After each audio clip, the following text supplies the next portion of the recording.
আমাকে হেয়পূর্ণ করার জন্য এবং রাজনৈতিকভাবে আমাকে ছোট করার জন্য কোনো একটি মহল বা কোনো চক্রান্তের ভিত্তিতে আফজাল এবং শহীদুল তারা তাদের নিজস্ব আইডি থেকে এবং তাদের যে স্বীকারোক্তিমূলক যে বক্তব্য সেই বক্তব্যে প্রকাশ করেছে যে আমি চাঁদা নিয়েছি।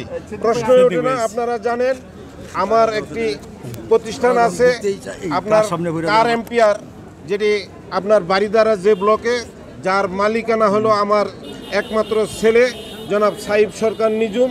তার ওখান থেকে একটা গাড়ি ক্রয় করেছেন 40 লক্ষ টাকা দিয়ে, আমাকে দিয়ে তদবির করেছিল যেন কিছু টাকা বাকি রাখা হয়। আমি বলে দিয়েছিলাম যে এলাকার ছেলে গাড়িটা দিয়ে দাও, পরে টাকা দিয়ে দিবে। ওই টাকা সে 3 বারে আমার কাছে না, আমার বাসায়, আমার ড্রয়িং রুমে সে পৌঁছে দিয়েছে। তখন তারা হয়তো বা কোনো উদ্দেশ্যমূলকভাবে গোপন ক্যামেরার মাধ্যমে ধারণকৃত একটা ভিডিও তারা রেখেছিল, সেটা প্রকাশ করে আমি উমরাতে যখন আপনার ছিলাম গত রাত্রে আমি পৌঁছেছি 23 তারিখে সম্ভবত ফেসবুক আইডিতে এটা প্রকাশ করেছে যে আমি চাঁদা গ্রহণ করেছি।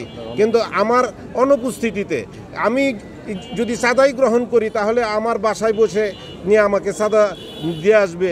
আর আমার গাড়ি ক্রয় করেছে তার সমস্ত কাগজপত্র এভিডেন্স আমি কোর্টে জমা দিয়েছি এবং আমার যে মানহানি হয়েছে সেই জন্য আমি কোর্টের দ্বারস্থ হয়েছি।